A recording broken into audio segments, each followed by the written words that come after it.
আসসালামু আলাইকুম রহমতুল্লাহ। আপনি কি কখনো ভেবেছেন যে মহান আল্লাহ এই সুবিশাল সুন্দর পৃথিবী সৃষ্টি করেছেন? তিনি তার প্রিয় বান্দাদের জন্য জান্নাতে যে প্রাসাদগুলো তৈরি করে রেখেছেন সেগুলো কতটা সুন্দর হতে পারে? সেই প্রাসাদগুলো কি দিয়ে তৈরি এবং কোন কোন আমল করলে আল্লাহ তাআলা স্বয়ং আপনার জন্য জান্নাতে একটি প্রাসাদ নির্মাণ করবেন? তাই ভিডিওটি না টেনে শেষ পর্যন্ত দেখতে থাকুন। দুনিয়ার বাড়িগুলো তৈরি হয় সাধারণ ইট, বালু, সিমেন্ট আর রড দিয়ে। কিছুদিন গেলেই যার রং নষ্ট হয়ে যায়, পলেস্তারা খসে পড়ে। কিন্তু জান্নাতের প্রাসাদ? তিরমিজি শরীফের একটি হাদিসে নবী করিম সাল্লাল্লাহু আলাইহি ওয়াসাল্লাম বলেছেন, জান্নাতের দালানগুলো হবে একটি সোনার ইট এবং একটি রূপার ইটের গাঁথুনি দিয়ে তৈরি। এর সিমেন্ট বা প্লাস্টার সাধারণ কোনো উপাদান হবে না, বরং তা হবে খাঁটি সুগন্ধি মেশক বা কস্তুরীর।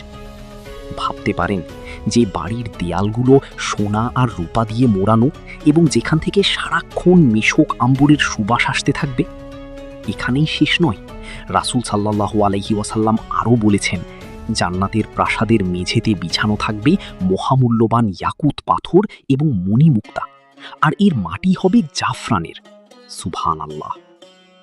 পবিত্র কোরআনের সূরা আজ-জুমারের ২০ নম্বর আয়াতে আল্লাহ তাআলা বলেছেন, কিন্তু যারা তাদের রবকে ভয় করে তাদের জন্য রয়েছে সুউচ্চ প্রাসাদ, যার উপর আরও প্রাসাদ নির্মিত, যার তলদেশ দিয়ে নদী প্রবাহিত। জান্নাতের কিছু প্রাসাদের অদ্ভুত এক বৈশিষ্ট্য থাকবে। হাদিসের বর্ণনায় এসেছে, জান্নাতে এমন কিছু প্রাসাদ থাকবে যা কাঁচ বা স্ফটিকের মতো এতই স্বচ্ছ হবে যে এর ভেতর থেকে বাইরের সব কিছু দেখা যাবে, আবার বাইরে থেকেও ভেতরের সব সৌন্দর্য উপভোগ করা যাবে। সাহাবায়ে কিরাম যখন অবাক হয়ে জিজ্ঞেস করলেন, ইয়া রাসূলুল্লাহ, এই অপূর্ব প্রাসাদগুলো কাদের জন্য? নবীজি সাল্লাল্লাহু আলাইহি ওয়াসাল্লাম ৪টি গুণের কথা উল্লেখ করলেন। ১. যারা মানুষের সাথে উত্তম ও নম্র ভাষায় কথা বলে। ২. যারা ক্ষুধার্ত মানুষকে খাবার খাওয়ায়। ৩. যারা নিয়মিত নফল রোজা রাখে। এবং যখন সব মানুষ রাতে গভীর ঘুমে আচ্ছন্ন থাকে, তখন যারা নীরবে উঠে আল্লাহর সামনে তাহাজ্জুদের নামাজে দাঁড়িয়ে যায়। আপনার মনে কি প্রশ্ন জাগছে, এত সুন্দর একটি প্রাসাদের মালিক আমি কিভাবে হতে পারি? এর জন্য কি কোটি কোটি টাকা লাগবে? না প্রিয় দর্শক, ইসলাম আমাদের এমন কিছু সহজ আমলের কথা শিখিয়েছে যা করলে স্বয়ং আল্লাহ আপনার জন্য জান্নাতে বাড়ি বানাবেন। চলুন জেনে নিই সেই আমলগুলো কি। প্রথমত, আল্লাহর জন্য মসজিদ নির্মাণ করা। বুখারী ও মুসলিম শরীফের হাদিসে এসেছে, যেই ব্যক্তি আল্লাহর সন্তুষ্টির উদ্দেশ্যে একটি মসজিদ নির্মাণ করবে, হোক তা ছোট কিংবা বড়, আল্লাহ তাআলা তার জন্য জান্নাতে অনুরূপ একটি চমৎকার ঘর বা প্রাসাদ নির্মাণ করবেন। দ্বিতীয়ত, ঝগড়া ও মিথ্যা পরিহার করা। আবু দাউদ শরীফের একটি বিখ্যাত হাদিসে নবীজি সাল্লাল্লাহু আলাইহি ওয়াসাল্লাম বলেছেন, যেই ব্যক্তি সঠিক হওয়া সত্ত্বেও তর্ক বা ঝগড়া পরিহার করে, আমি তার জন্য জান্নাতের তলদেশে একটি প্রাসাদের জামিনদার। যে ব্যক্তি রসিকতা বা মজা করেও মিথ্যা বলে না, আমি তার জন্য জান্নাতের মাঝখানে একটি প্রাসাদের জামিনদার। আর যার চরিত্র সবচেয়ে উত্তম, আমি তার জন্য জান্নাতের সর্বোচ্চ স্থানে একটি সুউচ্চ প্রাসাদের জামিনদার। তৃতীয়ত, নিয়মিত ১২ রাকাত সুন্নাত নামাজ আদায় করা। মুসলিম শরীফের হাদিস অনুযায়ী, যে ব্যক্তি দিনে ও রাতে ফরজ নামাজের বাইরে ১২ রাকাত সুন্নাতে মুআক্কাদা নিয়মিত আদায় করবে, তার জন্য জান্নাতে একটি ঘর বানানো হবে। এই ১২ রাকাত হল ফজরের আগে ২ রাকাত, জোহরের আগে ৪ এবং পরে ২ রাকাত, মাগরিবের পরে ২ রাকাত এবং এশার পরে ২ রাকাত।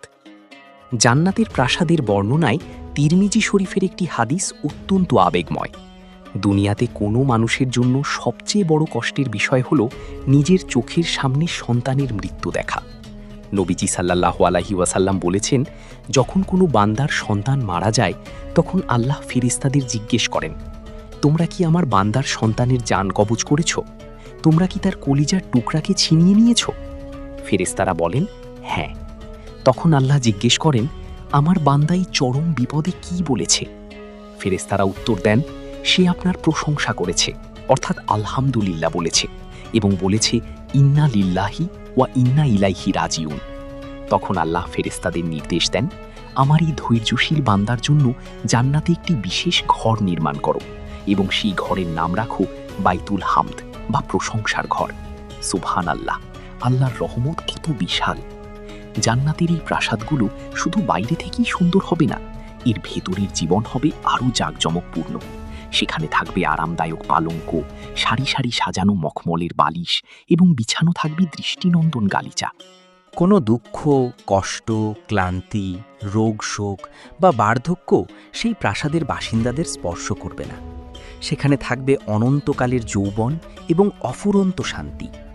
বুখারী শরীফের বর্ণনা অনুযায়ী মুমিনদের জন্য সেখানে ফাঁপা মণিমুক্তা তৈরি বিশাল বিশাল তাঁবু থাকবে, যার দৈর্ঘ্য হবে ৬০ মাইল। প্রিয় দর্শক, দুনিয়ার এই ক্ষণস্থায়ী জীবনের কষ্ট আর মোহ পেছনে ফেলে আসুন আমরা জান্নাতের সেই স্থায়ী প্রাসাদের জন্য প্রস্তুতি নিই।